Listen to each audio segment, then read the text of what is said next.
Okay, welcome back to another episode of Beyond the Uniform with the LT's daughter. Today, my guest is Dr. Medina Baumgart, and I am so excited to be speaking with her today. She is a police psychologist, so we're going to talk about all the things. So, Medina, thank you so much for being here. Yeah, thank you so much for inviting me on. I'm excited for this Yes, conversation.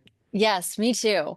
Okay, so let's dive in. First, I just kind of love to know, how did you decide to get into the mental health field way back when? Oh my goodness. I went to grad school initially wanting to be, or I'm sorry, undergraduate, initially on the track for like pre-med and had some experiences. My mom worked in healthcare, and I said, you know what, I don't really think that that's my path. And kind of the next thing I was interested in was psychology. And so I went to school, got my undergraduate degree. And then to be quite honest, I spent about a year and a half, 2 years out of school because I knew I wanted to pursue my doctorate to be a psychologist. I just didn't quite have a sense of what I wanted to do with that. And knowing myself, I'm not super fuzzy wuzzy, so I didn't see like a traditional track being good for me. And then ultimately, I found the specialty of forensic psychology, which is kind of a crossover between psychology and law. And that seemed to be a good fit for me.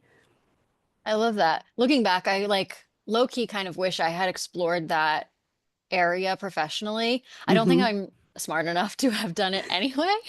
But I just think that that's such a fascinating area to study and then, Hmm. work in. And you used to work in corrections, is that right?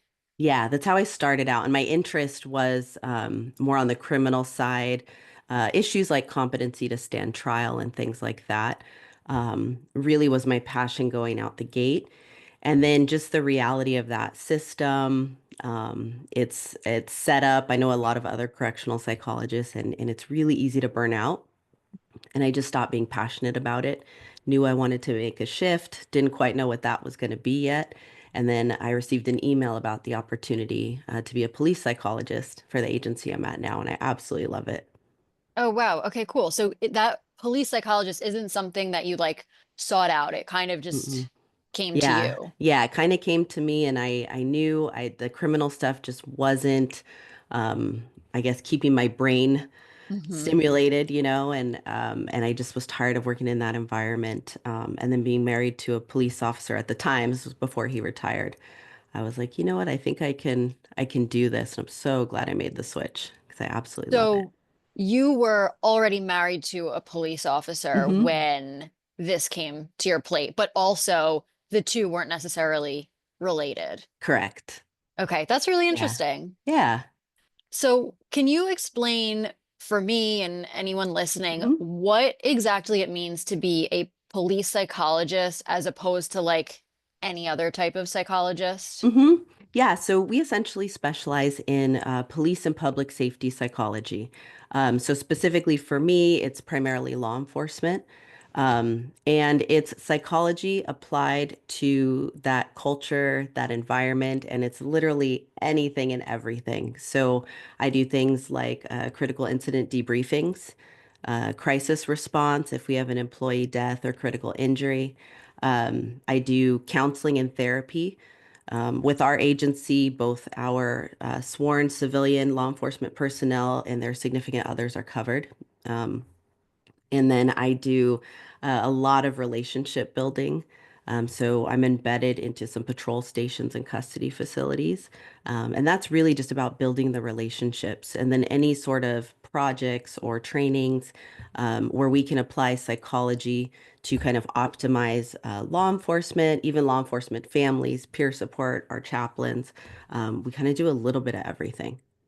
Okay, cool. And is there, we talk a lot about like the concept of culturally competent mental Hmm. health specialists. Is there specific, because you know the field kind of, you came from Hmm. corrections, you're married to a police officer. So for you, it kind of is second nature. But Hmm. for someone else who wants to be a police psychologist or is a police psychologist, do they have to go through certain trainings to go down that route and specialize this way?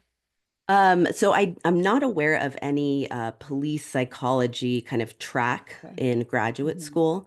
I always recommend when I talk to psychologists who want to do this specialty, Mhm. I recommend, I mean, for me, obviously, I'm biased because I went to a forensic psychology program, but I feel like it mixes the two worlds together very well. And then there's also secondary trainings on kind of understanding law enforcement Okay. culture. Books like Counseling Cops is like one of my favorite books, and it basically applies psychology and therapy to this population. Um, Mhm. and then folks can also specialize in police and public safety psychology and become board certified. So I did that a few years back. For me, it was about a 1.5 to 2 year process. And you essentially are demonstrating to a group of your peers that you are competent within this specialty. Okay. And I think you mentioned you are an in-house psychologist with a specified agency. Yes. So that's like foreign to me. I have not heard of that before. In your experience, do a lot of agencies offer that? Unfortunately, they don't. I only know of a handful of agencies. I'm in California. I know of us and one other agency that has in-house Okay. psychologists. I know in Texas, I want to say Dallas has some, and NYPD has some. And we're fortunate, but yeah, it's a lot of times folks are just contracted with providers in the area. But with our agency, it's a provided benefit for our folks. Well, I love that. I think way more departments could use something like that. hmm How has it impacted your police department? I think, and I only have minimal exposure to kind of that embedded psychology world within law enforcement. I think one thing that we do very well is we build the relationships. So while we're there to provide the service and the support, it's also really important that folks trust us Yeah, because we can have all the resources in the world, but if they don't trust you, um, it's, they're not going to use the service. I think the embedded piece is a significant advantage. I've seen just in the 9 years I've been with my agency how things have transformed. Where I'll sit in briefings and folks will openly share their experiences using our services and just having these different conversations. And then one thing with our agency, we also have, so we have our in-house psychologists, we have our peer support team that I work closely with, and then we have our law enforcement chaplains. So really, when we're supporting people, I always say not everything needs to be a therapy session. So sometimes I'm not the best person to help, or sometimes I can help to a point, but I also really think someone should talk with a chaplain if spirituality is a big component of their life, or a peer supporter who's been through that situation. And kind of we bring all of those resources together. And then when we deploy for major incidents, all three of us come together. So it's kind of, we call it like a triad of care where we're all just, it's a village. And sometimes I'm not the one providing the immediate support. A peer supporter is. I'm kind of hanging back and saying, what do we need? And we kind of tap in and tap out that way. But I think it's a tremendous asset for our agency. I agree. It kind of sounds like too, it lowers the barrier of entry for police officers hmm to seek the help that they need, whether they recognize it or not. Yeah. I think, it's great, the police departments that work, contractually hmm with therapists, that's a great step in the right direction. But I think if the onus is on them to go seek out that help and that hmm support, they're less likely to do it versus if it's literally part of the team that they work with day in and day out, hmm why not? Why wouldn't you just Yeah. go over there? You know the person. Um, Again, it's in-house. There's no real effort that you have to put in to seek that support. And our agency does really well. So one thing that we do not do like fitness for duty evaluations. So that's an entirely separate entity. We don't write like psychiatric holds if somebody needs to be hospitalized. So we have different policies and procedures in place to create some distance there to preserve the integrity and the trust of what we're, building up with the agency. That's amazing. So what does it actually look like, I guess, Hmm. on a day-to-day basis? So I understand this concept where, if there's a situation, you might go on scene Hmm. with the other people on your team, but like on a day-to-day basis, if someone is just like, I'm struggling, or, Hmm. that call from a week ago is still bothering me, or my kids are acting up, whatever it is, Hmm. can they just like, do you have an office that they can walk Hmm. into? Like they can just literally head on over to your department within the agency and be like, hey, can Hmm. I chat or set up an appointment? Yeah, so we have multiple office locations. We have a really big county. And it looks differently. So my role, I'm kind of a hybrid. So I'm in the field a chunk of the time, and then I'm in the office in our clinics providing therapy. So on the day to day, if I'm in the field, that's really about building the relationships. And I may go on a ride along. I may sit down with dispatch for a partial or a complete shift. I call it intentional loitering, where I'm kind of strategically placing myself within the unit. So folks, we're just kind of, folks can see you. And I've heard multiple times, I didn't want to reach out, but I know you and I trust you. And so I'm reaching out now. Um, and so, a lot of it on the surface, I think it could just look like, small chat, not necessarily doing anything psychological per se, but it really is building that relationship. And one byproduct of that is when I'm in the field, we find these moments where someone's like, hey, doc, can I talk to you for a sec? We call them like water cooler sessions, right? And kind of these quick hits and hey, let's talk about stuff. Maybe you just need a vent. Maybe you need some suggestions and then try those things. And if it doesn't work out, give me a call, come on in and we'll figure it out. Um, and then they can call our office or like my phone directly and say, hey, and it could be for them. They may have a partner in need, and then the other half of that is like actually doing therapy in the office. Okay. And something I want your perspective on, this is kind Hmm. of switching gears a little bit and just kind of delving into some of the things you've seen. We know that the things that police officers see are very traumatic and Hmm. can have a deep impact. And we also know, and I think it's talked about a little bit less, although this is shifting, is police officers can be really, really mean to each other. And Hmm. the workplace environment can be very Yeah. toxic and almost Yeah. just as, if not more traumatic than some of the things they see out there on the field. Yeah. And one thing that I have heard personally is, I really, because, my thing is family and kids. Hmm. And one thing I've heard is I really want to prioritize my marriage. I want to go Hmm. home at the end of a shift, but Yeah. the guys won't let me. I become the laughing stock. They, won't let me off the hook on my next shift, Hmm. or, all of these just kind of high school behaviors. Yeah. And I'm sure you've seen it firsthand. I'm Yep. curious because, again, I know that there are people listening who have those experiences. What are some like thoughts or tips that you might give someone who's trying to navigate those challenges? I would say so. I absolutely have seen this. I've heard about it from folks, and I have also seen it shifting to where now folks are saying, nope, forget that. Go do what you need to do. Prioritize this. And it's challenging, right? Because the job itself and the different demands, coupled with trying to fit in and be part of that group and everything, makes it tricky. And I think, just in my observations, I think one of the things that drives that behavior I feel is like burnout. And when people are tired or they're stressed or even just hungry, they're going to start taking it out on their family, right? And so I look at it as, as a spouse, like getting some of that spillover home.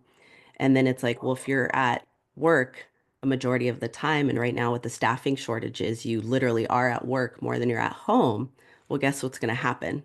All of that stuff's going to spill over and people start investing kind of their energy in all of these outside things.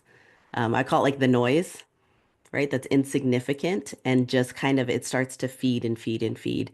Um, and, all it takes is one person to stop it in its tracks, right? So if I see that stuff going on, I'll talk to one of the more senior people, or I'll talk to a supervisor that I know has a good relationship and say, hey, I'm sure you're aware of this, but let's talk about it. And what are the things that you can do to kind of set that example and shift the culture, right? Yeah. And we always say, it's so much is invested on, I got to fit in, I got to be one of the guys, I got to, prioritize this instead of time with my family. And we always say, if you get injured, or you're under investigation and you're off work, I guarantee you those people are not going to reach out to you consistently. They may give you a call, but that's not your family. Yep. Yep. Yeah. And you made a good point too. I think, well, for one thing, and this is something I talk about a lot because of my dad, is like this concept of leading by example, which is exactly Hmm. what he did in his leadership role. But whether you're a leader or not, by brass standards or on paper, I Hmm. think just standing up for yourself and for your values and for what you believe in and saying, like, you guys can, mock me all you want, but I'm going to go, Hmm. read my kid a bedtime story. See you Yep. later. I think that just setting that standard and that precedence for other people, it gives them permission. Hmm. Or, Absolutely. maybe a younger cop who is, again, you're not necessarily a leader on paper, but if a younger cop is looking up to you and sees you do that, then they automatically have permission to do the same thing. Hmm. Yeah. Yeah. And that's really how that culture starts shifting, for Yes, sure. exactly. Um, I'm curious if you are able to share or willing Hmm. to share, obviously without specifics, but what are some repeat challenges that you see officers kind of experience, and how would you recommend someone dealing with those challenges navigate them? So the number one reason that people land in our office is relationships.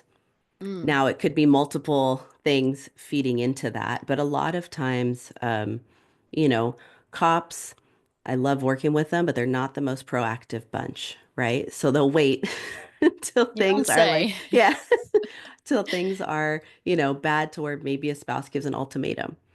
Or maybe Mhm. they literally are hitting rock bottom and they don't know what else to do, and someone suggests that they come in. Um, but oftentimes the things that feed into the relationships, right? Communication's a big one, right? Learning how do you communicate at work, right? Which is the exact opposite of how you want to communicate at home, and making that shift. The other thing that feeds into that is the trauma exposure. And it's not necessarily every single call that's traumatic or critical incident. You're going to walk away, completely traumatized because that's not the case. But it's understanding what that hypervigilance, what that exposure does to your brain and body. And how do you optimize recovery after an incident? And then how do you communicate that with your family? Um, Mhm. that's a big one too. And then even depression, right? And coping. And I think coping with anything and everything, depression, anxiety, critical incident, um, that drinking or unhealthy coping, which is reinforced by the culture, often causes problems. So, the thing I recommend to folks always, always is at minimum, educate yourself. Let's say you don't want to go to therapy. Let's say you have your thoughts and feelings about it. That's not on the table for you at that moment. Um, Start looking into stuff. I mean, thankfully, there's so much information about relationships and law enforcement relationships out there right now. It's like go listen to some podcasts, read a couple Yeah. books, read some articles, educate yourself, and then really self-reflect and say, okay, how am I contributing to this? Mhm. And then having a team, whether it's formal or informal, peer support, is having people that you can talk to or somebody that you look up to. Hey, you seem to do a really good job balancing all of this. Like, how are you doing that? And Yeah. really kind of seeking to understand, and then, okay, how do I make that work for me and for my Mhm. relationship or my family? Yeah, you hit on something that really hits home with me and with what I've kind of been doing because, like you said, spouses can give an ultimatum. They can like hit you upside the head and be like, you're taking on too much overtime, you're behaving X, Y, and Z, you're doing these things. And Mm-hmm. they can communicate, which maybe it's not always the most productive, but they're Mm-hmm. adults, and so they can Yeah. have a conversation with you Yeah. versus a child who can't or Mm-hmm. won't or doesn't know how or Yeah. doesn't know that there's something that needs to be talked about. And so to your point, you don't know as a cop, you don't know that something's wrong until that kid is no longer talking to you or Correct. he or she is acting up in school. You don't have a relationship with them. Mm-hmm. Um, and so one of the big things, because again, that's what I'm finding is, Mm-hmm. they know that there's a problem with their spouse. Whether or not they're doing something about it is another story. They're not Mm-hmm. realizing the problem with their children Yeah. because nobody's saying anything. Mm-hmm. And by the time they realize something is wrong, it's too late to do Yeah. anything about it. Um, so a big piece of, what I'm doing is raising that awareness. And that's why, Mm-hmm. one of the reasons I have this podcast, because to your point, a podcast is a great resource to kind Yeah. of you know, have the light bulbs turned on where it's like, oh, maybe I should have a Mm-hmm. conversation with my kid because they're likely not going to have one with me. Mm-hmm. So let's start that dialogue or Yeah. even just like let's pay attention to their Mm-hmm. behaviors. Yeah. So, everything you just shared was really kind of spot on with what I'm doing and what I'm, hoping Mm-hmm. to get across. Yeah. At the end of this, I'm going Mm-hmm. to make a note. Mm-hmm. I'm going to ask you if you have maybe any books or Yeah. recommendations for anyone listening. Yeah. I know Dr. Kilmartin, Surviving Policing is Mm-hmm. amazing. I recommend it to everyone I talk to. Yeah. But again, if you have any others at the end, I'm going to ask you. Okay. Um, I do want to talk more about the brain Mm-hmm. piece, but I want to circle back real quick to a couple questions. Sure. One, why do you think more departments don't have this offering? Do you think it's a funding thing? I think it's funding. I think, I'm sure in some agencies it could be like culture and the lack of awareness or acceptance of this as a piece. And then really having a sense of, in some, especially remote areas, they just don't have access to providers. I think accessibility is also an issue. And then just not knowing, okay, how do we screen or select a therapist who's culturally competent to work with this population? What does that look like? But yeah, I mean, I think at the end of the day, it all comes down to dollars too, right? It's like if we don't have the money to fund this item, then we can do all of the other things, but it's not going to happen. Yeah. And then I'm curious, something I talk about a lot is the fact that my dad became a police officer when he was 31. So he Mm-hmm. had a bachelor's degree in psychology. He had lived experience. Mm-hmm. He became a cop because he needed a job. Yeah. When he was, in the 70s, his job was in mental health, and mental health kind of went out the window in the Mm-hmm. 70s. So he needed a job. Yeah. And his older brother was a cop. So he was like, great benefits, sign me up. Mm-hmm. But with that, I think something I talk about a lot with him and my mom is that served him because Yeah. he understood by 31, my life's goal is to be a husband and a father, and being a Mm-hmm. cop is going to afford me that lifestyle Yeah. versus most people become cops when they're 21, 22 because they always Mm-hmm. wanted to be a cop because their dad was a cop, their mom Mm-hmm. was a cop. A police officer saved them when they were a child. They want to, save the world. All of these reasons that are Yeah. very noble and wonderful. But Mm-hmm. becoming a cop before the age of 25, your brain isn't even fully developed. So my theory is that my dad's age and lived experience served Mm-hmm. him as a police officer. Yeah. I'm curious about your perspective on Mm-hmm. that specifically, and then also just this idea that you can become a police officer as young as 20, 21 years old, depending on what city and state you're in, and Mm-hmm. what that can do to someone long term. Mm-hmm. Yeah, I definitely think the life experience component is so important. Even younger folks that will like, let's say, go in the military at 18, they do their 4 years, they get out, Yeah. Um, those folks tend to like, I think, fare a little bit better. But then you got to be careful because it's kind of like, okay, well, what bad habits have creeped in through that lived experience up to this point, and then Mhm. what bad habits might this culture like reinforce for you? Um, but I definitely I think about that and I look at it as, life is always filled with ups and downs. And if you're out there doing life, have a career prior, going the military, things like that, is that you're going to encounter repeatedly situations, whether it's things happening in your personal life, things happening within that work that you're doing that aren't the greatest. And you're going to need to kind of build up the grit to overcome those things. And and I also think like the different experiences give you different perspectives. Whereas somebody who's younger, who maybe doesn't have a ton of life experience and they go immediately into being a cop, they're like all of the eggs are in that basket. And it's so easy to over identify with that because they just haven't had the time or experience building out these other areas of their life. Um, and I think about that too. It's that part of the brain that's like the judgment decision making center that's not fully developed Yeah. until they're 25. Um, and then just looking at like the exposure, right? And the sleep deprivation and the critical incidents and the adrenaline and the cortisol and all of that stuff. Um, I think it's obviously no secret, right? This job impacts brain and body. So one of the things I do talk to like recruits about when they're in the academy is about like checking in with yourself. That could include a physical exam, which I recommend, even though I talk to most and they say, oh, the last time I got one was when I got hired. Yeah. But I'm like, that can tell you like your body's warning lights and when you kind of need to recalibrate a bit.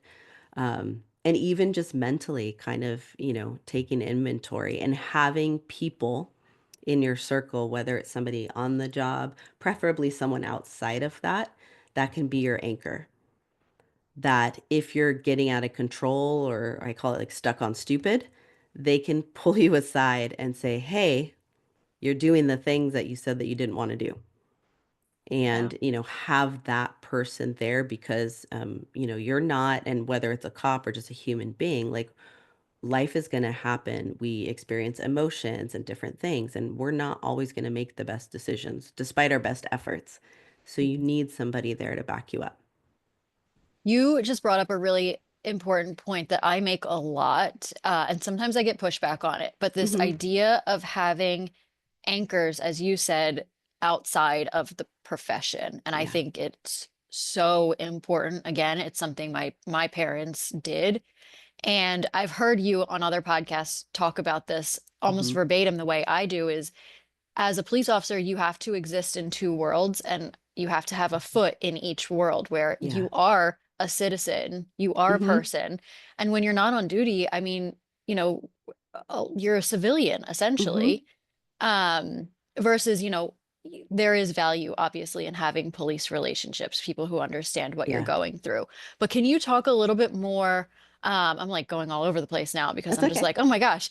Can you talk a little bit more about the importance of having those people who do still see the world, the way an Hmm. average civilian does and Yeah. why that can serve a police officer? Yeah, absolutely. So, any experience that we have as a human being, with our brains, um, it builds pathways, right? And those pathways, um, as they get reinforced, shape our perspectives about ourselves, other people, the world.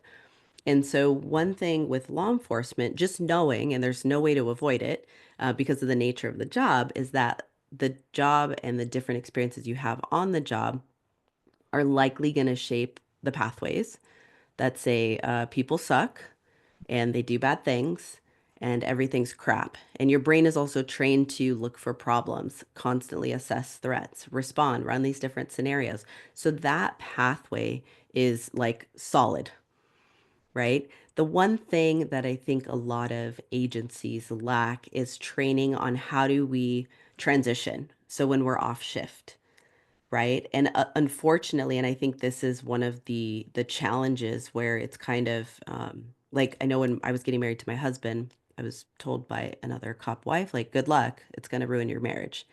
Um, and it's just accepted, like, yeah, it's going to happen. So, keep your fingers crossed and hopefully you'll make it.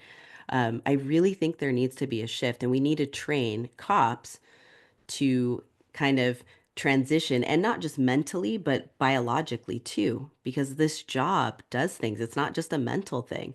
It's like the roller coaster like Gil Martin talks about, right? That biological roller coaster. I mean, that impacts your physical health, but it also impacts your mental health. It impacts your communication.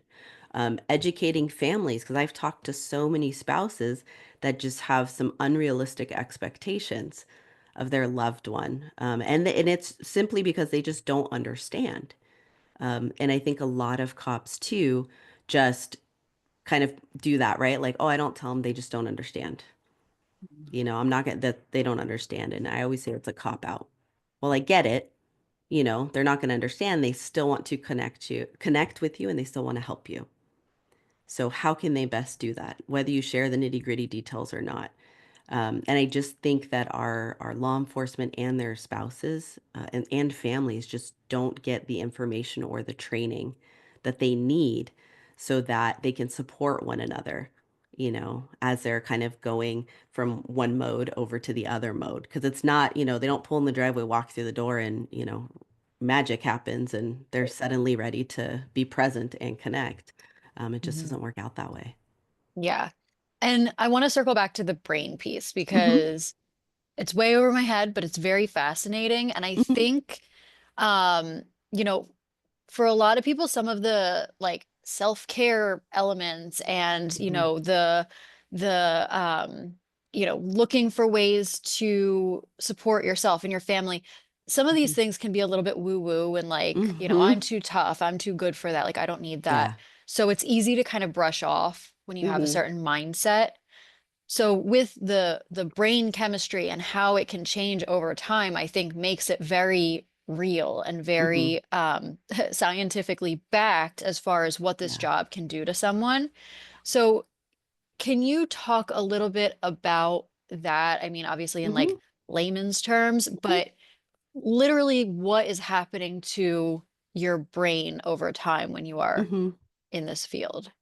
Yeah, I think so definitely I talk about it in terms of like optimizing performance, right? Is like when we tell you to breathe and we focus on breathing techniques, it's not this fuzzy woo-woo, take deep 3 deep breaths and everything's going to be wonderful. It's like, no, this is literally how you communicate to your body. And it's understanding too, like the interaction between brain and body, right? Because those things aren't separate. And a lot of times folks will assume, well, if my mind is tough enough, I can overcome what my body's doing. Um, and I think there is some value to that, but it's really understanding that the communication between your brain and your body, the majority of that communication comes from your body up to your brain. So you can kind of mentally tough things out all you want, but if your body is still essentially screaming at you, it's not going to work. And so, breathing, I always say it's like the body's love language, right? And if you understand that, you can activate your parasympathetic system, right? Which is kind of like your rest and digest, Mhm. recover.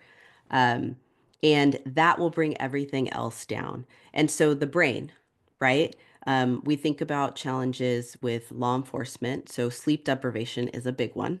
We know that when we're not sleeping well, our brains don't function well. We know that that constant like sensory overload. So like when I go on a ride along and I'm listening to like 2 or 3 different radio channels and I'm paying attention and I'm having a conversation, by the time I'm done, I'm exhausted. And so I think about, my gosh, day in and day out of that exposure. One thing our brains are good at is adapting. Doesn't always mean it's healthy for us, but our brains and our bodies adapt to things. And so, one byproduct of that is your ability to perceive stress, or to perceive even like sleep deprivation goes away because it doesn't serve us, right? If I'm constantly like, oh my God, I'm stressed, I'm stressed, I'm stressed, I'm not going to be useful. And so, unfortunately, that coupled with the law enforcement, just lock everything down in terms of emotions, you start disconnecting from your body and your brain. And the culture just kind of accepts it for what it is. Um, instead of seeing like, yes, this is going to happen, but how can you help your body recover? Which, by the way, is going to mitigate some of those other health issues, right? Like high blood pressure, diabetes, sleep apnea, all of those, I call it like the law enforcement package. My husband had it by the time he retired. But understanding like why that stuff happens, and it's because your brain and body are not built to sustain that much over time. It's just not built. It will adapt, it will survive, it will get through it, but there's going to be some byproducts there. And really understanding that, and then kind of like shifting over to the communication and relationships and families. It's understanding that, which this is something I did not understand early on in my relationship. And so I personalized a lot of my husband's kind of spillover and some of that anger and stuff. Um, but it's understanding that, hey, um, our brain and bodies are designed to repair themselves.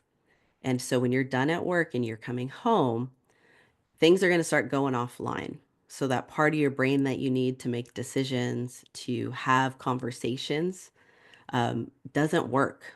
Like it literally goes offline. They've done scans of brains, and you will literally see that part of the brain is not functioning at Wow. the moment. Um, and so, when your loved one comes through the door and they cannot communicate, or you're blasting them with like, eight different questions about what do you want for dinner, blah, blah, blah, blah, blah, blah. They literally do not have the functional capacity to answer those things. And it's not personal. They're not being difficult. It's not that they don't care. They need to kind of reset real quick so that they can access that part of the brain again. And the tricky thing is when that part of the brain goes offline, um, there's a cluster in the brain that's associated with like the stress response. The communication of that sucker stays on. So while they may not be able to make decisions or engage and focus, intentionally and actively listen in conversation, they're still able to access the stress response, which Wow. typically means irritability. Yep. Kids are being loud, kind of popping off at the kids, Mhm. and all of that stuff spilling over. So until they have time to decompress, the quality that you're going to get at home and the quality they're able to give you, it's not going to be there. Wow. Wow. Okay. I want to actually get into the family in a minute, but I Hmm. do have two quick questions for Sure. you. The first one is, how do you get through to people who aren't ready to sort of stop glorifying some of the like, Hmm. I don't need no sleep. I'll sleep when I'm Hmm. retired, glorifying some of these bad habits because Yeah. they're so in it. How do you get through to those people? Can you? Um, those so this is where my sarcasm and dark humor comes into play, where it's like, oh yeah, I had 3 hours of sleep. I'm good. I'm like, but you're not. You're on Mhm. your third energy drink and you look like crap. So how's that working for you? And then Right. they're like, the units that I cover, they know like if they have an energy drink and I'm walking through the door that they hide it because I will just thing. But a lot of it really is just like educating, right? And not turning I don't, when I have these conversations, again, it's done through um, one, the rapport that's already built, but also kind of like meeting them where they're at, right? And sometimes it's a snarky comment, but they understand that. I'm not gonna like break out a PowerPoint and here, this is how your body, Right. Yeah. I kind of just will like, oh, did you know this? Or hey, that's why. Do you ever feel like this? Mhm. Yeah, okay, well, this is why. And what you're doing is actually making it worse, even though you think it's making it better, right? Mhm. Like the alcohol, I need alcohol to go to sleep. Mm, you don't.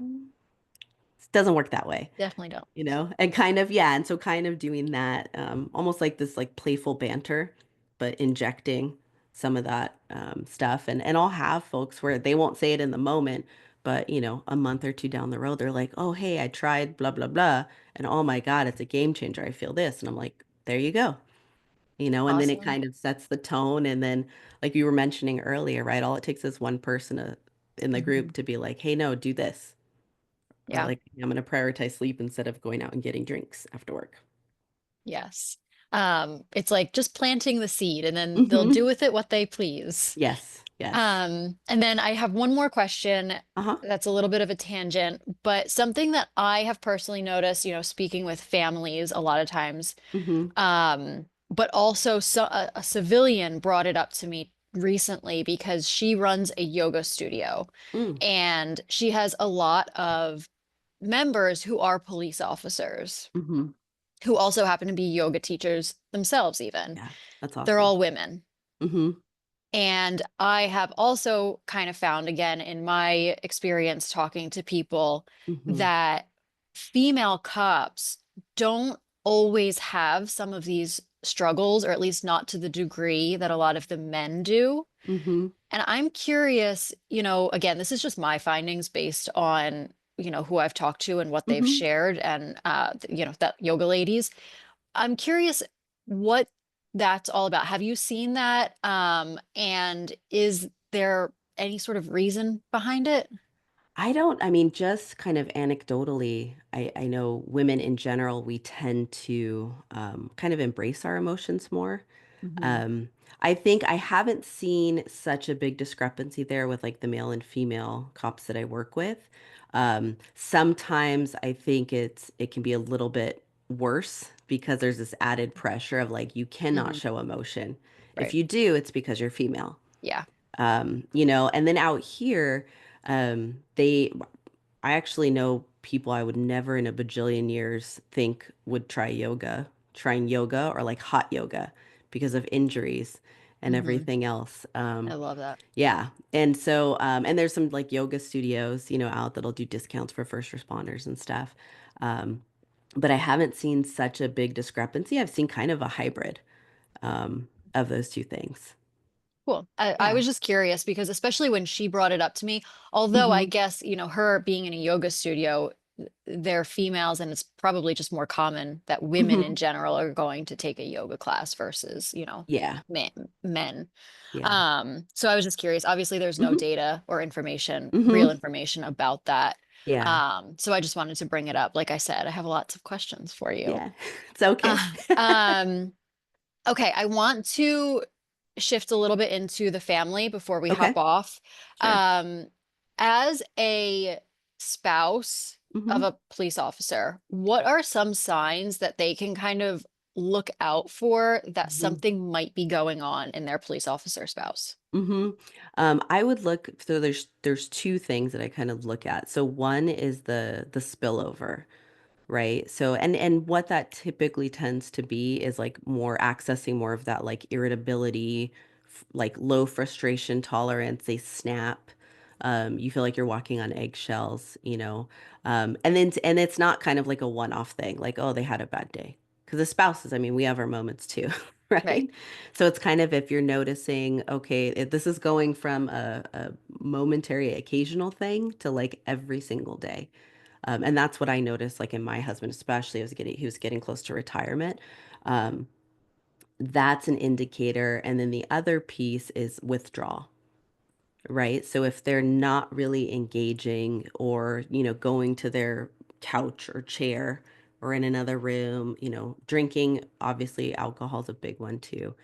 But I'd say like when you see those two things, that's when it's time to kind of figure out and address it. Maybe talking with them if they're not receptive to you, talking to one of their partners that they'll listen to about the concerns, and maybe bringing in other families like cop families into the mix too.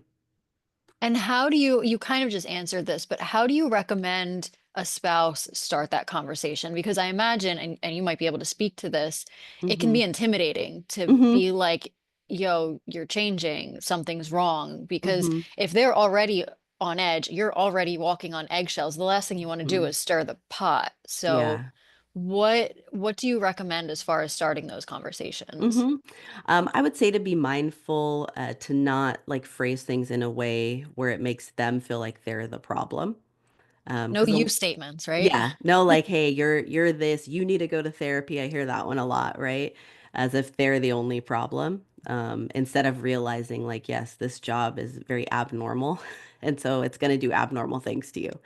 Um, but really just like coming from a place of empathy, and just genuine concern is, hey, I've been noticing this instead of like, you're always angry or you don't even talk to us anymore. Just, hey, I've been, noticing this and I'm really concerned about you. How's work been lately? Is there anything I can do to help you out? Having those conversations. And then even sometimes, if that's like a deal breaker, sometimes it's go do something together. Maybe Yeah. you guys go for a walk and you don't really say much or you talk about random things.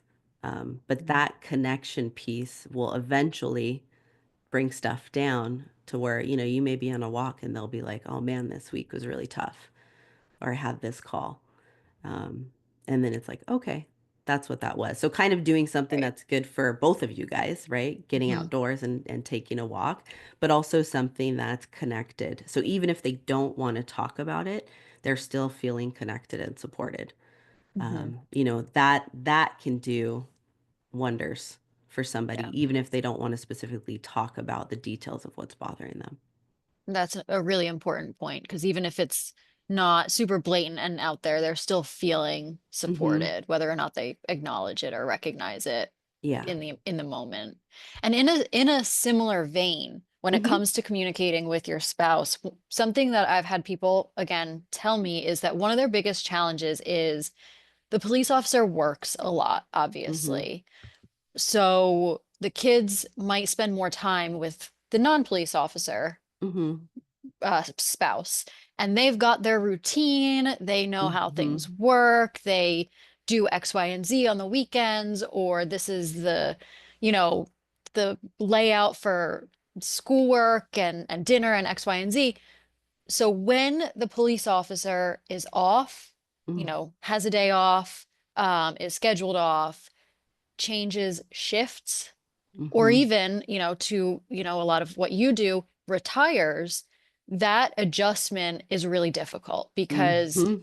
this family is operating, they're on autopilot, they've got things on lock, and then Mm-hmm. this other authoritative figure in the, household, because both spouses are authoritative essentially, Yeah. comes in and they want to start having a say and doing some things. So, Mm-hmm. how do you recommend kind of navigating that shift? Because a lot of times, even the police officer won't realize, like, oh, you guys have a whole routine and I got Mm-hmm. to try to figure out how to fit in here. They're just Yeah. like, oh, I think this works. So let's do it this way. Mm-hmm. Yeah, no, absolutely. And I totally resonate with the, hey, you're messing up my program here.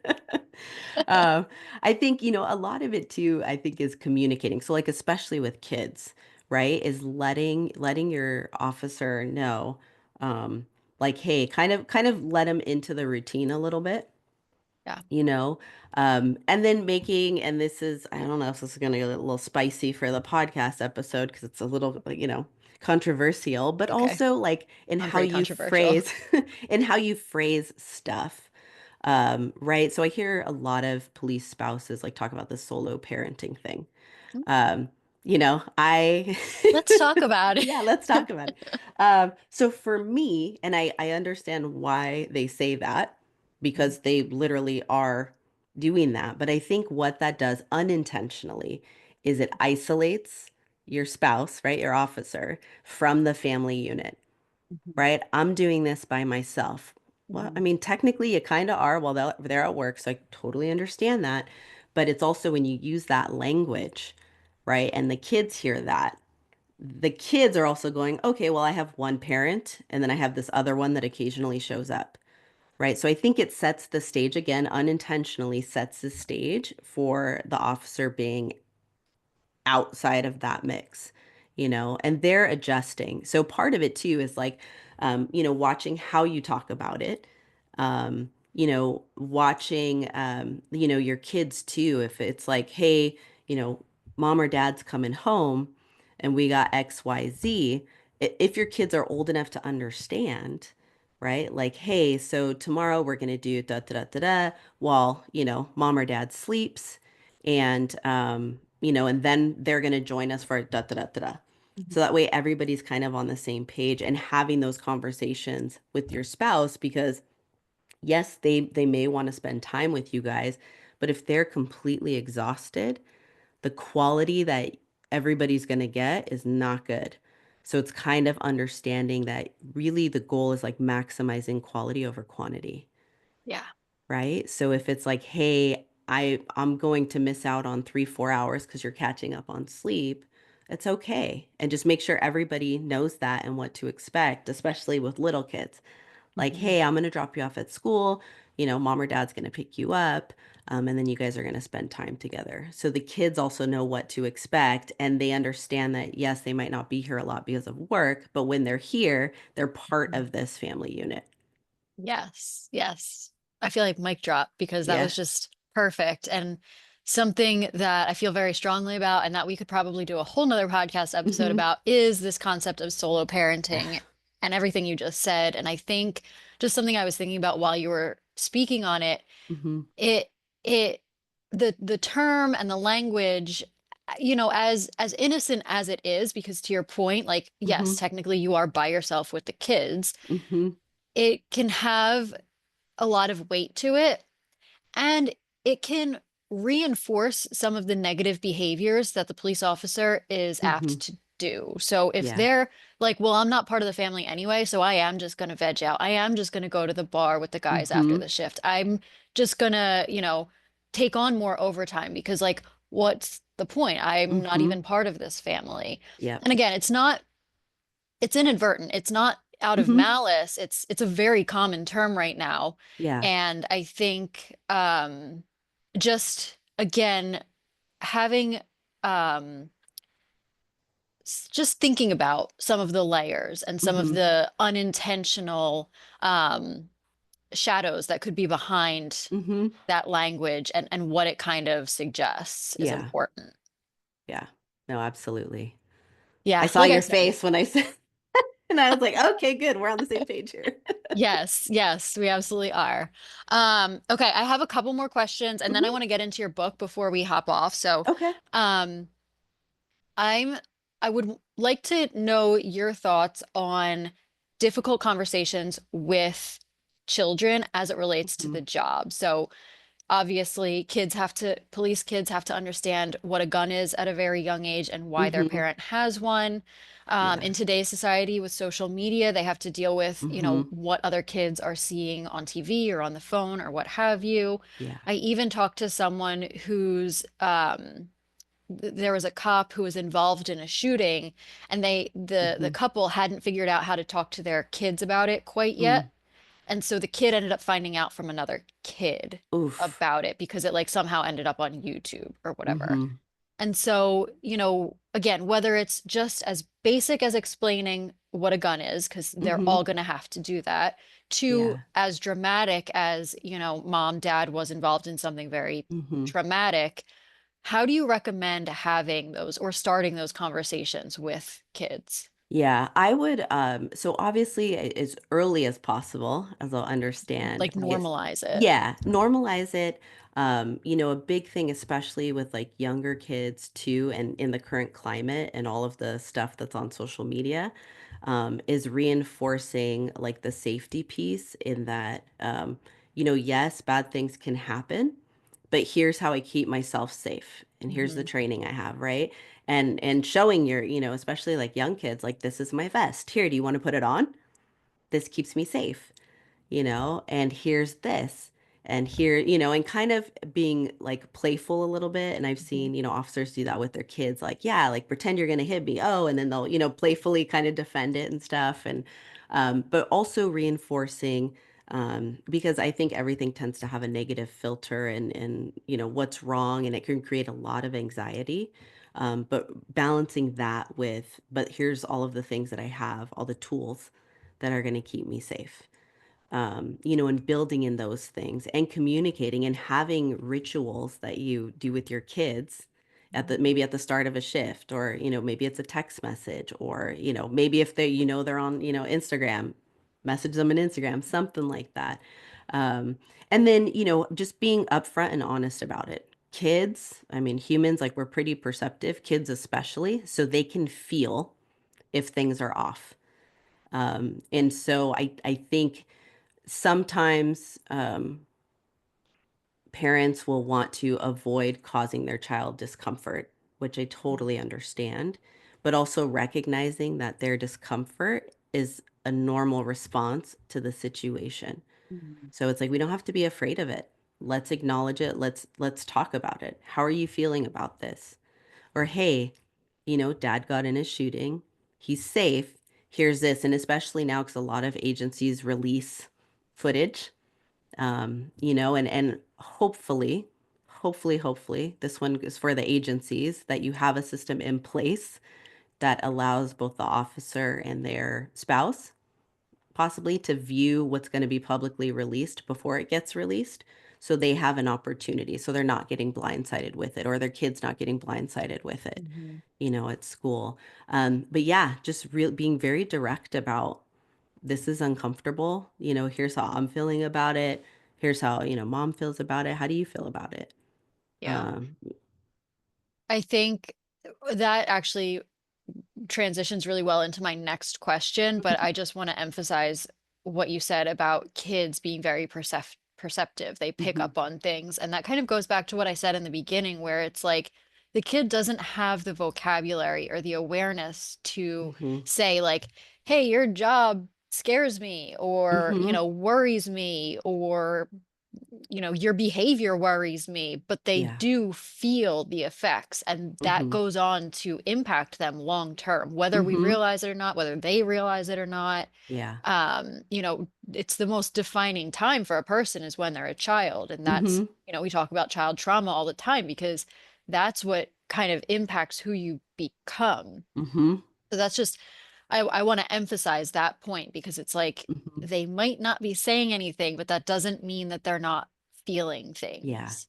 Yeah. And with kids, like engaging in play is so helpful.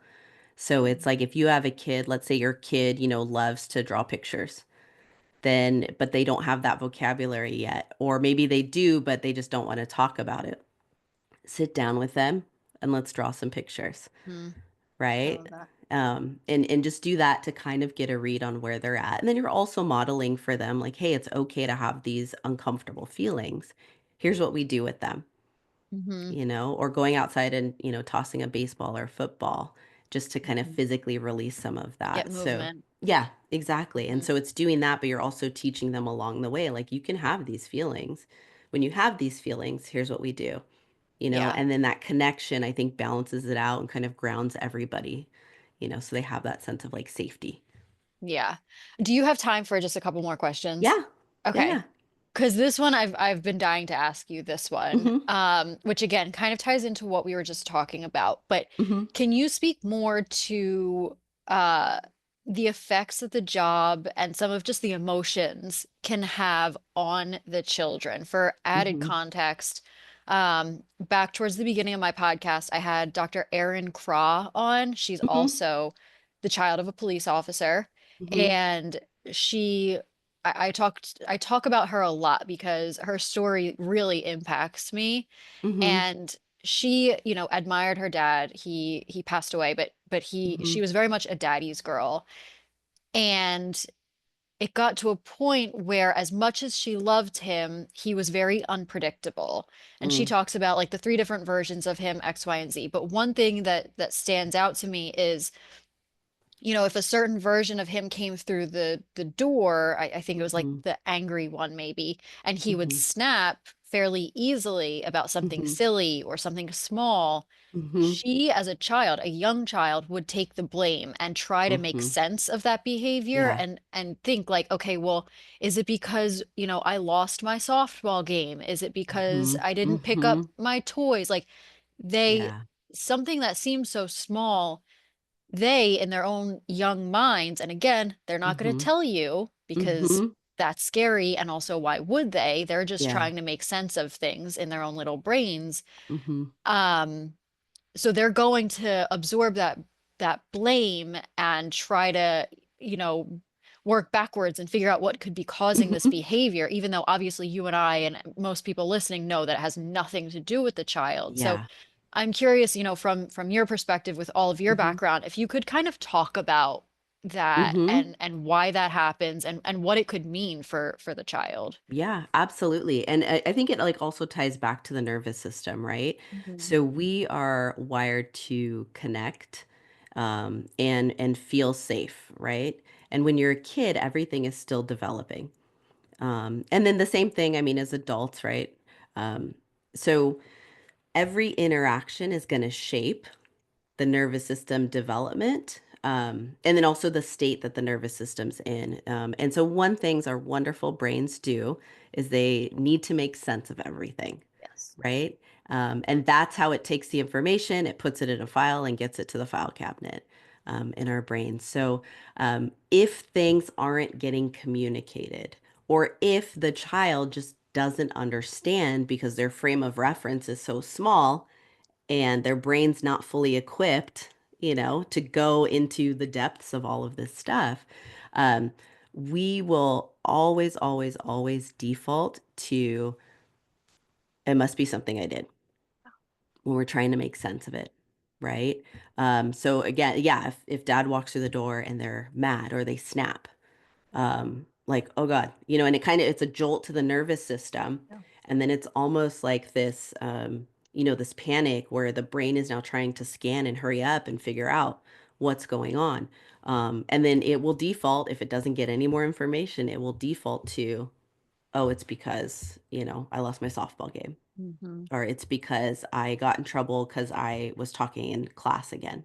Hmm. And where they may not even know that, and then so all of that kind of sets the stage for the internal dialogue, right, which starts to shape a kids as they get older, their sense of self, their the world, is the world safe, are people safe, and all of that, and so it's worth, even though you want to hurry up and get home to your family after shift, like it's worth the 5 minutes if you need to pull in the driveway and sit in your car, or you don't want to pull in the driveway because as soon as the kids see it, they're going to get all excited and you're just not there yet. So park down the street, Yeah. take 5 minutes, breathe. And again, not fuzzy wuzzy. We're Hmm. breathing to get your nervous system into a state that's going to transfer over to the house in a way that is going to feel connected and safe, even if you still need decompression time when you get home. Hmm. But you'll have the bandwidth. So if your kid's like, ah, nah, nah, nah, like you have the capacity to tolerate that, till you go like take a shower or whatever.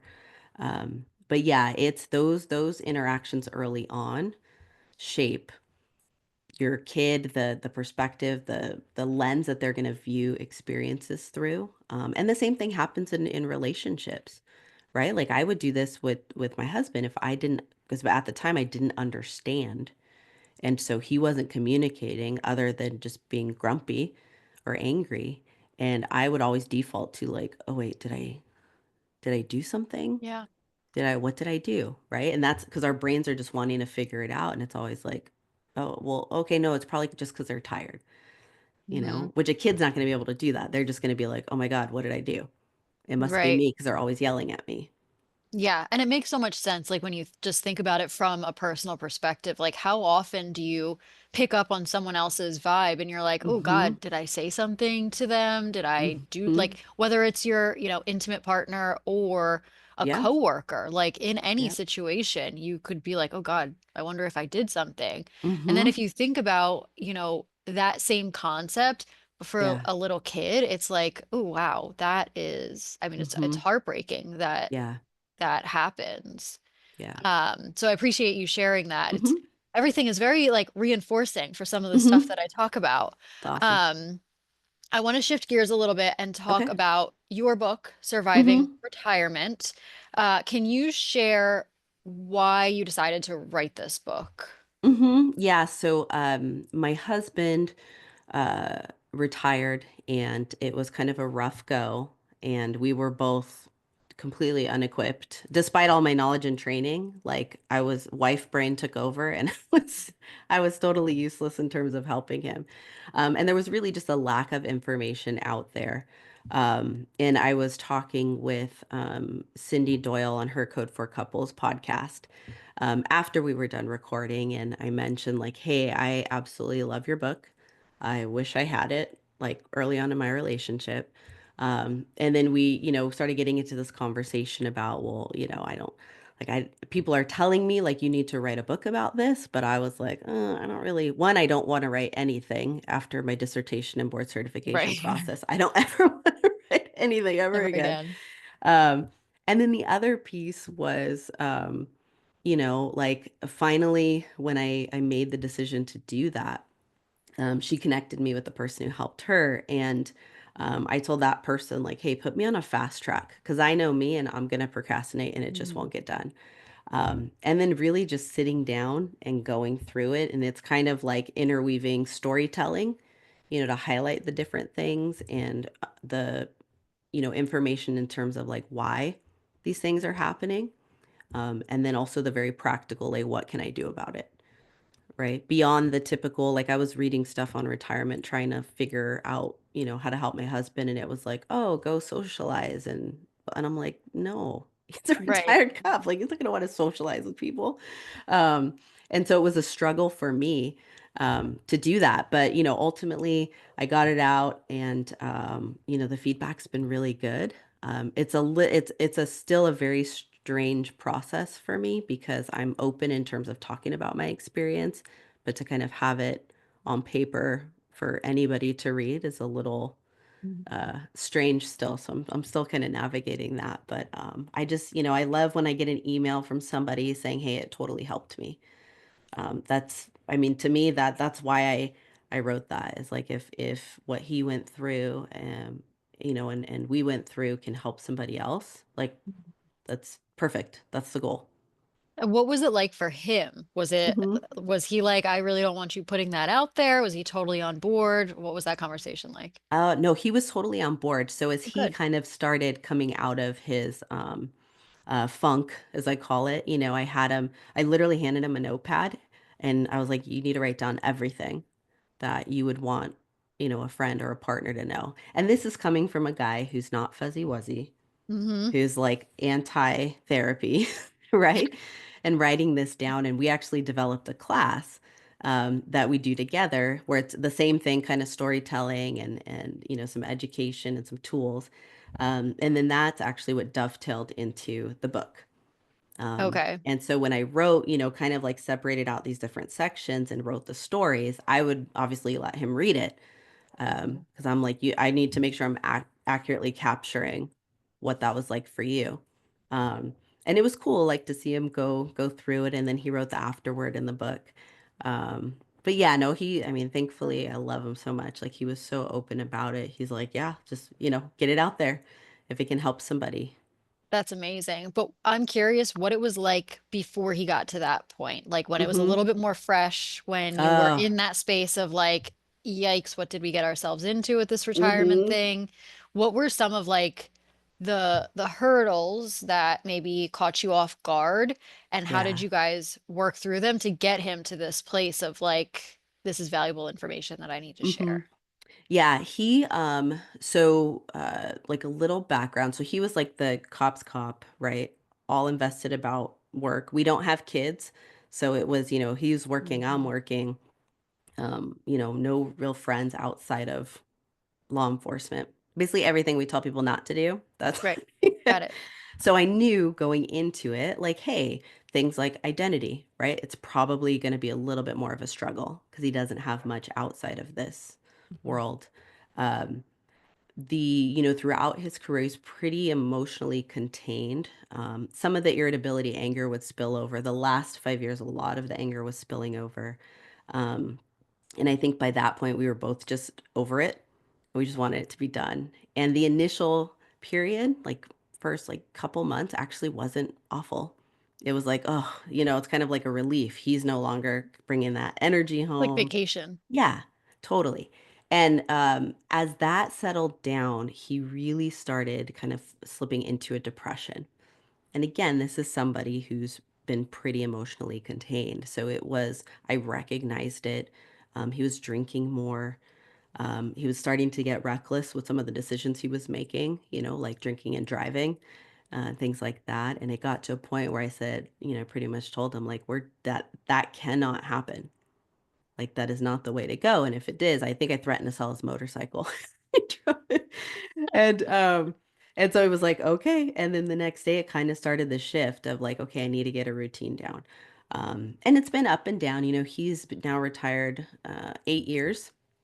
And I want to say the first five were figuring it out. The first Mhm. two were rough. But after that, it was a kind of that trial and error, right? Is figuring out like, okay, is this going to work? Is that going to work? Stepping outside of his comfort zone and doing Mhm. things he would like never do in a bajillion years, but trying them. And then us learning, almost having to go back to basics with communication.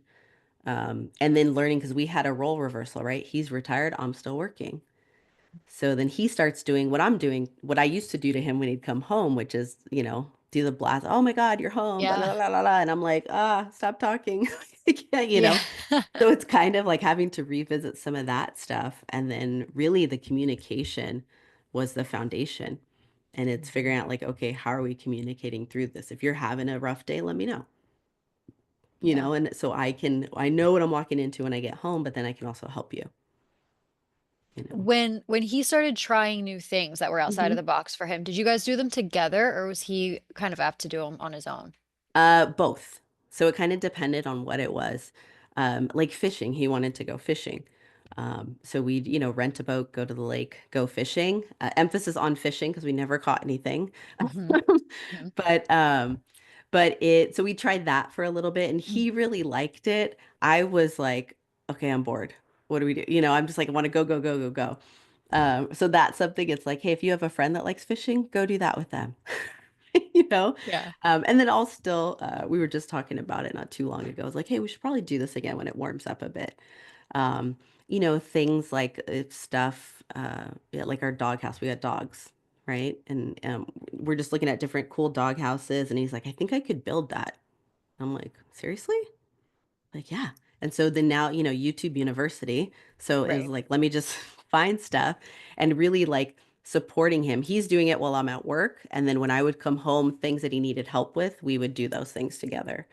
But really, and then encouraging him a lot. Like, hey, I think you can do this, you know. It might Yeah. cost us like 3 times as much, but I think you could do Bigger picture though. exactly. It'll It be feels good. good, Yeah. like it feels good. And we always make that joke constantly. Like, it's a little That's pricey, so but it funny. was an Well, investment. there you go. An So I said, investment in, his hmm retirement. yeah, exactly. I would love to know. So it sort of sounds like when you guys got to a breaking point, you were kind of on the same page, maybe because when you put your Hmm. foot down, he was receptive to Yeah, it. yeah. I'm wondering what you would recommend to someone who is having a little bit more resistance Hmm. from their partner, where the partner is not as receptive and is Hmm. pushing back or shutting down even and Hmm. isn't wanting to explore or go try new things. Yeah, Because I imagine that feels really defeating. And yeah. then the other partner is going to start to shut down also and give up Hmm. on the other partner, and then it's just like a really bad Yeah, cycle. yeah. So, what would you kind of tell someone who's in that position? So one thing that's helped is I will tell folks like, what did you guys used to do? Like, what's Mm, something you guys used to do back in the day, maybe when you first met, or oh, we used to, go hiking, or we'd go try new food, or something like that. So it's really looking at, okay, how do we reconnect with stuff that we used to mhm. do, right? So it's not so far outside of the comfort zone. Um, as opposed to, oh, you should go try this or go try this. Right. And then if somebody's like entirely resistant, that's when you like bring out that support system, right? Like, Mhm. hey, maybe they're not gonna, and I see it. I mean, couples therapy is a perfect example, right? I'll say something and then a partner's like, oh yeah. And then the other partner's like, are you kidding me? Like, I've been telling you this, but it just Right. lands differently. Mhm. So it's bringing in that support system of like, hey, I'm not getting through to him right now. I need your help, Mhm. and a lot of times it's like, might be, hey, bring in another retiree. Hey, bring in, a partner who might still be on, but they go do XYZ together. Um, Mhm.